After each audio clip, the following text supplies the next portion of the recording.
What up, everybody? This is Dario Hunt for Living Life Fearless, and I'm back with my reaction for Young Thug's latest mixtape, album, street album, whatever you want to call it.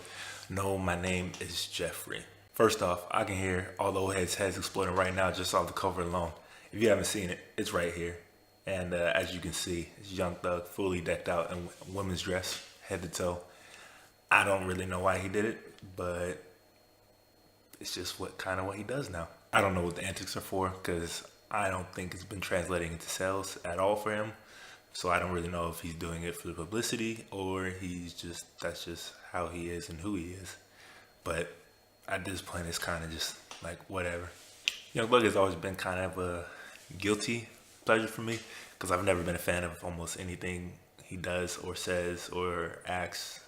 But his production has always been fire. London on Track, for me, has pretty much carried his whole career. When he first came out, it was just a lot different than a lot of music that you heard coming from the South. While it was still very trappy, and I had a lot of those similar type of sequences, it still had its own unique style and flavor to it that really made him stand out from the crowd. While that was okay to carry him for, the first couple of years in his career, I think it's actually starting to get a little bit old now. Can't say that the beats on No My Name Is Jeffrey was terrible, but it was nothing that really stood out to me and that made me want to just keep replaying it over and over again.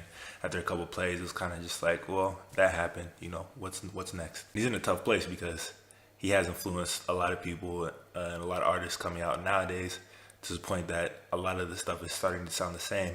So his own style is getting kind of lost with the crowd. And that's a problem that a lot of these newer artists have, is that their styles are so easily emulated that once people get a hold of it, it's kind of like you lose what made you so special in the first place. He's never been an actual lyricist. In fact, I've never actually been able to understand anything he said in the song fully. Lifestyle alone is a perfect example of that, which is probably his biggest hit. I could maybe understand every third or fourth word that was being said in the entire song. But what has been able to help him was his ability to flow and his melodies, make the song sound good.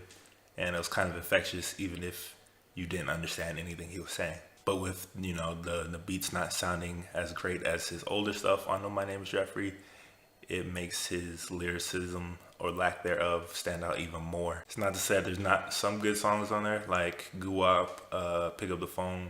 Those are great songs, but as a whole, the project is very forgettable. If you guys heard No My Name Is Jeffrey, what do you guys think about it? Let me know in the comments below, and be sure to head over to Living Life Fearless and leave a rating for the mixtape.